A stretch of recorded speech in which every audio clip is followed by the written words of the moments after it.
Bismillahirrahmanirrahim. Assalamualaikum warahmatullahi wabarakatuh. Alhamdulillahirabbil alamin. Nahmaduhu wa nasta'inuhu wa nastaghfiruh. Wa na'udzu billahi min syururi anfusina wa sayyiati a'malina. Man yahdihillahu fala mudhillalah wa man yudlil fala hadiyalah. Asyhadu an la ilaha illallah wahdahu la syarikalah wa asyhadu anna Muhammadan abduhu wa rasuluhu la nabiyya ba'dah. Radina billahi rabba wa bil islami dina wa bi Muhammadin nabiyya wa rasula fa amma ba'. Kalau kita tawakal ke Allahnya 100%, Allah nolongnya 100%. Dan ukuran persentase itu yang tahu cuma kita, karena di hati kita itu yang muncul. Ada satu titik keraguan berarti kurang dari 100%. Keraguan itu memperlambat datangnya pertolongan dan keajaiban dari Allah. Makanya aku tergantung prasangka hambaku kepadaku. Kenapa ada orang di zaman dulu tuh kayak dapat karomah, keajaiban-keajaiban dalam hidupnya. Kayak nggak mungkin terjadi secara logika dan ilmiah. Karena memang dia yakinnya ke Allah itu 100%. Apakah kalau kayak gitu kita nggak perlu ikhtiar? Perlu, tapi ikhtiar nggak ada hubungannya dengan keyakinan. Ikhtiar itu hubungannya dengan kewajiban. Allah yang suruh ikhtiar. Tapi yakin berhasil apa enggak? Itu urusan yang kedua, urusan hati antara kita dengan Allah Subhanahu wa taala. Kayak kita minum obat. Tentunya kita harus beli obat yang paling bagus, dokter yang paling recommended, yang spesialis. Oke, itu ikhtiar. Tapi kalau sampai hati kita terlibat dengan ikhtiar itu, meyakini bahwa kalau ini pasti sembuh, kalau ini kayaknya nggak ada harapan, soalnya dokter juga nggak ahli, berarti hati kita sudah terpaut dengan makhluk dan berarti sudah berkurang yakinnya kepada Allah. Saat itu kita tidak akan melihat keajaiban. Yang terjadi dalam hidup kita saat itu apa? Hal-hal yang ilmiah. Kenapa kita hanya ngalamin hal-hal yang ilmiah? Karena kita yakinnya kepada hal yang ilmiah. Kenapa ada orang yang ngalamin hal-hal yang sifatnya miracle? Karena dia yakinnya kepada mukjizat. Yakinnya kepada aun atau pertolongan dari Allah Subhanahu wa taala. Jadi bukan kita tidak berikhtiar, ini bab a'malul qulub. Amal hati. Apakah hati kita yakin gak sama Allah SWT? Dan Umar mendengar cerita itu semakin yakin sama Allah. Makanya nanti muncul kasus di zaman Umar tuh luar biasa. Ini presiden kalau imannya 100% ke Allah, ada masalah di negaranya tuh, dia tinggal bilang, ya Allah beres tuh masalah. Jadi di Mesir waktu itu ada musim paceklik, sampai sungai Nil tuh hampir habis tuh. Sehingga air sungai Nil nggak mengalir lagi ke ladang-ladang jagung, gandumnya orang-orang Mesir. Dan orang Mesir yang dulunya menyembah anak sapi betina, mulai syirik lagi nih. Mulai berpikir, kalau kayak gini mah sama aja. Setelah Islam datang kita tetap aja susah, paceklik. Mending kita doa lagi ke nenek moyang kita, dewa-dewa yang dulu. Gubernur Mesir yang namanya Amr bin As waktu itu ngirim surat kepada Umar ke Madinah. Ya Amirul Mukminin, Mesir sedang diuji oleh Allah dengan kekeringan. Dan masyarakatnya hampir syirik. Kami mohon bantuan dari pusat, dari Madinah, untuk membantu bagaimana mengatasi kekeringan di Mesir. Begitu surat itu sampai ke Umar bin Khattab, Umar menulis balik surat dalam bentuk doa. Bismillahirrahmanirrahim. Ya Allah, turunkanlah hujan untuk masyarakat rakyat Mesir. Dikirim ini surat ke Mesir. Waktu itu ibu kotanya masih Alexandria, belum Kairo. Dikirim ke Alexandria, malam itu diambil sama Amr bin As. Pas dibaca oleh Amr bin As, Bismillahirrahmanirrahim. Ya Allah, berikan rakyat Mesir hujan yang mencukupi untuk mereka. Saat itu juga hujan turun. Sampai sungai Nil meluap dan menggenangi ladang-ladang jagung dan gandumnya orang-orang Mesir. Dan mereka bertakbir semuanya. Cuman ngirim surat doang dari Amirul Mukminin. Kan enak ya? Coba kalau kita hidup di zaman Umar, ya Amirul Mukminin, saya belum dapat jodoh, ya Allah beri dia jodoh, beres. Cepet banget loh. Ya Amirul Mukminin, dia nolak saya, ya Allah terimalah, terima. Yang kemarin nolak hari ini, kenapa ya saya jadi srek sama dia, gara-gara doa Amirul Mukminin. Ini artinya teman-teman, keajaiban dari yakin kepada Allah itu luar biasa dari kisah Bapak tadi tuh. Kalau kita berbaik sangka kepada Allah. Kenapa nggak ikhtiar? Mungkin sudah ikhtiar, bikin pengairan segala macam tapi belum berhasil, yang kurang cuma satu, doa. Doa mungkin udah banyak tapi belum diijabah karena doa-doa mereka tidak seajaib doanya Umar bin Khattab. Belum lagi Umar berdiri di atas mimbar, ini mungkin terkenal nih, kejadian dalam perang Qadisiyah kalau nggak salah. Umar lagi khutbah Jumat di Madinah, kaum muslimin lagi berperang di Irak melawan pasukan Persia, perang Qadisiyah namanya. Irak Madinah tuh kan kalau naik pesawat sekitar 2,5 jam, 3 jam, jauh tuh. Jakarta Medan lah, jauh. Nah, Umar lagi khutbah di atas mimbar, sholat Jumat, tiba-tiba tema khutbahnya tuh ganti gitu. Lagi ngomong tiba-tiba beralih tema, wahai kaum muslimin, naiklah ke atas bukit itu, baliklah kalian mundur-mundur gitu. Jadi Umar tiba-tiba kayak ngomongin sesuatu yang gak nyambung. Orang-orang heran, ini Umar kenapa? Oh ya udah biarin, namanya juga Umar gitu kan. Dia punya, mungkin dia ngelihat setan atau apa, setan kan takut sama Umar. Diem. Udah selesai sholat Jumat, pada datang, ya Amirul Mukminin, tadi apa yang terjadi? Kenapa Amirul Mukminin ngomong sesuatu yang gak nyambung? Kita juga gak ngerti. Kata Amirul Mukminin, saya ngelihat Allah menampakkan kepada saya pasukan Islam di Qadisiyah yang terdesak, hampir habis dibantai sama musuh. Tapi saya ditunjukkan ke sebuah bukit yang mungkin mudah-mudahan itu jadi benteng untuk mereka berlindung. Saya suruh mereka naik. Orang kan nggak langsung percaya kan? Bener gitu terjadi kayak gitu. Kalau Rasul ngomong, mungkin aku naik ke langit, Isra Mi'raj, oke lah. Itu aja masih ada yang mendustakan. Ini Umar yang ngomong, bukan Nabi yang dapat wahyu. Orang nggak langsung percaya. Selang beberapa minggu kemudian, pasukan Qadisiyah pulang. Jadi utusan mereka pulang bawa berita tentang kemenangan perang dalam perang Qadisiyah. Dia cerita, suatu hari di hari Jumat, kami sedang berperang. Kami terdesak, hampir habis dibantai sama musuh. Udah nggak ada jalan untuk berlindung. Tiba-tiba kami mendengar suara Umar. Amirul Mukminin berteriak, wahai kaum muslimin, naiklah ke atas bukit ini supaya kalian terlindungi. Akhirnya kami mundur naik ke atas bukit dan selamat waktu itu. Berarti benar-benar terjadi. Kok bisa? Ya, qadarullah. Ini keajaiban iman mereka. Apakah kita bisa mendapatkan pengalaman-pengalaman kayak gini? Bisa, kalau keimanan kita dengan level yang sama. Kalau nggak selevel yang sama pun, minimal kita nusaddid. Kalau kita tidak bisa sama persis, minimal kita berusaha untuk nuqarib. Berusaha untuk pengalaman kita nanti, walaupun nggak sama persis, mirip-mirip dengan pengalaman mereka. Lagi-lagi, bukan berarti tidak berikhtiar. Ini keajaiban-keajaiban yang terjadi. Dan saya juga baru ngalamin kemarin pas saya di seminggu, nggak kurang dari seminggu yang lalu, saya baru pulang dari laut di Batu Karas. Di sini ada teman saya, Agi. Mana Agi? Nah, ini Agi ya. Ini by the way model model iklan. Ada deh pokoknya iklan jodoh maksudnya. Agi ini anak Batu Karas. Agi boleh diceritain? Agi ini anak Batu Karas. Batu Karas itu Jawa Barat, daerah Pangandaran. Dari Bandung kurang lebih 6 jam perjalanan. Kalau lagi ada ombak saya suka ke sana nonton orang main surfing. Nggak main sih, main dikit-dikit tapi nggak jago. Nonton orang main surfing. Ketemu Agi. Agi nggak tahu tuh ya.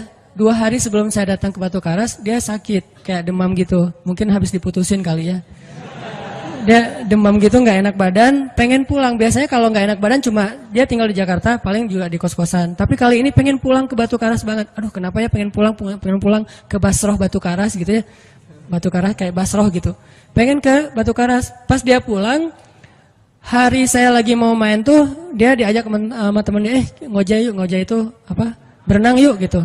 Berenang yuk, berenang. Dia ikut, padahal lagi nggak enak badan, tapi pengen berenang. Pas lagi di pantai, saya datang ketemu loh, kayak kenal nih, hitam-hitam ektis gitu. Ternyata ketemu saya, Ustadz Hanan ya, ya kenalan. Ustadz saya tuh ketemu Ustadz kemarin di Maruya pas kajian minggu bulan yang lalu. Cuman karena jamaahnya banyak, saya nggak bisa ketemu Ustadz, nggak bisa salaman. Saya waktu itu membatin. Ya Allah, saya pengen banget ketemu Ustadz Hanan langsung, tapi jangan dalam suasana ta'lim yang ramai, langsung berdua. Mudah-mudahan terkabulkan. Akhirnya Agi banyak istighfar sebulan istighfar, akhirnya terjadilah yang tadi itu. Dia nggak enak badan, saya juga tiba-tiba ujuk-ujuk, kenapa ya saya pengen ke Batu Karas, kenapa ya pengen ke Batu Karas, ternyata di sana ada ombak, kan ada Agi. Ketemu aja di Batu Karas, itu cara Allah menskenariokan. Dan itu terbukti banget loh, istighfar. Bukan karena saya orang soleh, Dan kita bisa istighfarin siapa aja. Saya pengen ketemu ini, saya pengen. Dan itu ajaib. Kalau misalnya nggak ketemu pun di dunia, insya Allah ketemu dengan orang soleh itu nanti di akhir. Apa ruginya beristighfar dan berdoa? Nggak ada ruginya kan? Ya Allah, saya pengen banget ketemu dengan misalnya sebutlah ulama yang paling kita ngefans di dunia siapa gitu, dengan Imam Sudais, Imam Masjidil Haram. Pengen banget jabat tangan sama Imam Masjidil Haram yang imamin umat Islam seluruh dunia gitu. Tapi kan nggak mungkin. Kita umroh, kita haji juga nggak bisa ketemu dengan Imam Sudais. Kita berdiri paling depan ya di dekat dengan Hajar Aswad. Begitu mau sholat diusir tuh. Begitu selesai salam langsung dipagar betis sama askar-askarnya. Susah ketemu beliau tuh, ajaib banget kalau bisa ketemu. Tapi kan nggak ada salahnya beristighfar kan? Astagfirullah, astagfirullah, ya Allah, Sudais, astagfirullah, astagfirullah, Sudais, astagfirullah. Terus aja gitu. Pengen ketemu Sudais. Tiba-tiba bisa aja Sudais datang ke Indonesia, ada seminar apa, mungkin bisa ketemu yang paling logisnya. Atau kalaupun nggak ketemu di dunia, tiba-tiba bangkit dari kubur di sebelah kita. Siapa? Kan kamu sering manggil saya dulu, siapa? Sudais. Sudais yang mana ya? Imam Masjidil Haram, Masya Allah, Syekh gitu. Dan orang soleh nanti di akhirat, dialah yang salah satu akan menyelamatkan kita dari perjalanan yang sulit. Selain syafaat Rasulullah SAW. Jadi kalau disebut nama Nabi, kita spontan ya, Sallallahu Alaihi Wasallam. Kalau perlu bahkan kayak respect banget gitu. Kalau disebut nama Nabi langsung Sallallahu Alaihi Wasallam, karena luar biasa jasa Rasulullah. Yang jelas selain Rasulullah Sallallahu Alaihi Wasallam, nanti ulama-ulama orang-orang soleh juga bisa nolongin kita di akhirat. Jadi kalau kita doa, ya Allah pengen banget ketemu si Fulan, Syekh Fulan, Ustadz Fulan, Kiai Fulan. Kalau nggak ketemu pun di dunia, pasti ketemu di akhirat. Yang jelas harapan kita nggak mungkin Allah abaikan gitu aja, nggak mungkin. Pasti Allah kabulkan. Cuman Allah kadang-kadang menggunakan cara yang lebih baik daripada yang kita pernah bayangin. Ketemu beliau di dunia paling cuma selfie. Tapi kalau ketemu di akhirat, dibawa selamat di sirat yang panjang, lebih mending mana? Ketemu nih dengan seorang ulama, orang soleh yang kita ngefans banget nih. Pokoknya saya pengen banget selfie sama beliau, ya Allah. Apalagi kalau orang soleh itu followersnya banyak, misalnya ya 1.100.000. Sedikit itu mah, banyak model yang 17 juta, 19 juta. Pengen followersnya nambah kalau selfie sama beliau. Cuma nambah followers. Tapi kalau ketemunya di akhirat, nambah apa? Nambah derajat, naik level. Kita jadi selevel dengan masuk ke level beliau, padahal kita mah malahnya nggak selevel gitu. Kenapa? Karena dibawa sama beliau. Orang soleh itu kalau mau masuk surga, teman-teman nyari teman-teman yang mencintainya di dunia. Ya Allah, mana fulan, dia mencintai saya di dunia. Ya Allah, mana fulan, dia mencintai saya di dunia. Allah bilang, dia masih tuh di sidang, belum beres-beres, sudah sidang ke-30 misalnya. Kan sidang di dunia aja satu kasus berpuluh-puluh kali kan. Gimana sidang akhirat, lebih berat lagi tuh. Ya Allah, tolonglah dia, selamatkan dia, karena saya mencintainya selama di dunia karena engkau. Akhirnya orang-orang soleh pada balik lagi. Dari surga, balik lagi ke padang mahsyar. Demi ngapain? Demi menyelamatkan orang-orang yang mencintai mereka semasa di dunia. Datang ke padang mahsyar, cari ke bagian informasi. Tolong dong yang namanya ini gitu, panggilin. Perhatian-perhatian, Hanan At-Taqi dipanggil sama Syekh siapa gitu. Saya dipanggil, datang aja. Mas, saya yang dipanggil, benar Hanan At-Taqi? Ya, mana coba buktinya? Aduh, saya lupa bawa kartu nama. KTP misalnya. Udah pasti tahu lah ya malaikat sama kita. Udah, masuk aja. Tuh ada yang nungguin di business lounge gitu. Jadi ada VIP lounge-nya gitu kan. Oh, saya boleh masuk VIP lounge-nya, masuk ke VIP lounge. Udah sampai di sana udah ada makanan segala macam, mereka lagi duduk. Kayak asa kenal nih, siapa ya? Dekat Hanan ya? Ya, wah kita sering ketemu dalam doa. Wah, akhirnya pelukan. Ada apa, Syekh? Yuk ikut saya ke surga, kan enak banget kan? Terus sidang saya gimana? Udah beres, diberes sama teman-teman saya di sana. Saya banyak teman di dalam gitu. Saya banyak. Beres kan? Di dunia aja bisa gitu, masa di akhirat gak bisa? Tapi dengan seizin Allah dan Allah ridho dengan kebaikan-kebaikan itu. Jadi nggak ada sia-sianya juga kita. Kan dulu saya pernah cerita yang Imam Ahmad bin Hambal kan, yang pengen banget ke Basrah, dan itu ternyata terjadi juga sama Agi. Dan terjadi juga sama salah seorang driver ojek online di Bandung. Baru 2 bulan yang lalu kejadiannya. Saya lagi datang ke markasnya Pemuda Hijrah, kita sering ada kayak rapat gitu di kantor. markas kita namanya Masjid Al-Latif di dekat Gedung Sate. Datang dari pagi rapat sampai sore. Dan saya pakai baju baju main biasa, bukan pakai baju taklim. Sebetulnya sama aja sih. Nah, waktu itu sholat zuhur di Masjid Al-Latif saya ngimamin sama asar. Habis asar pulang. Karena nggak nyetir sendiri, saya pakai online, saya order nih. Order, pakai ojek, ada yang ngambil. Drivernya ngambil, datang, jemput, pulang. Kemana? Ke Cimahi, pulang. Di tengah jalan dia nanya, Mas sering sholat di Masjid Al-Latif itu ya? Saya bilang, ya lumayan, saya bilang. Iya itu masjid rame banget, anak-anak muda pada numplak di situ taklim. Siapa sih itu, ada imam muda, bagus suaranya gitu. Ntar, jangan GR dulu. Muzammil, oh iya Muzammil, iya bagus tuh. Tadi udah GR, ternyata salah. Oh Muzammil, benar-benar Muzammil tuh suaranya bagus banget ya, anak ITB kan? Ya anak ITB ya. Kalau Mas di situ sering ngimamin juga? Ya sesekali sih, saya bilang. Dia mulai curiga gitu. Suka ikut taklim juga di sana? Ya kadang-kadang, saya bilang. Kenal sama Muzammil? Ya lumayan, padahal murid sendiri kan. Lumayan saya bilang. Oh Mas, kayak nggak asing nih. Mas tadi ngimamin sholat zuhur bukan? Ya saya bilang. Mulai curiga kan dia. Mas namanya siapa sih Mas? Hanan saya bilang. Hanan? Hanan yang mana nih? Ya.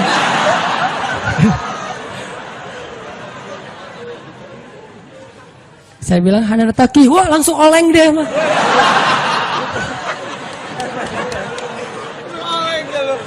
Oh, Mas biasa aja Mas biasa aja gitu.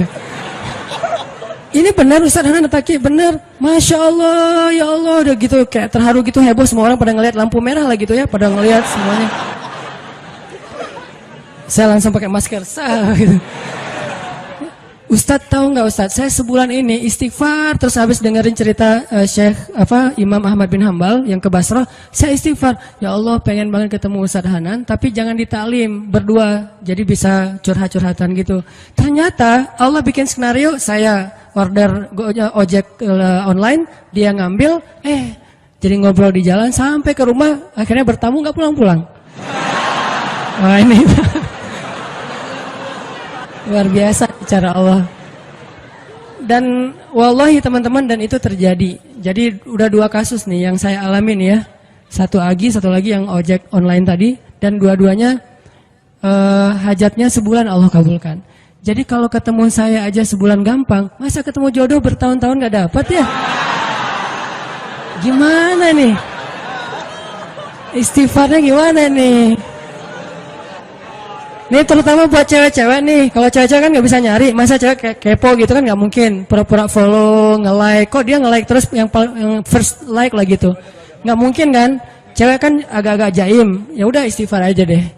Banyak-banyak istighfar. Tiba-tiba ada yang kesandung jatuh di depan cewek. HP-nya jatuh. Dia pergi, HP-nya nomornya. Nggak penting sih ceritanya. Pokoknya ada. Ada jalan dari Allah yang kita nggak ngerti nih, yang jelas bisa.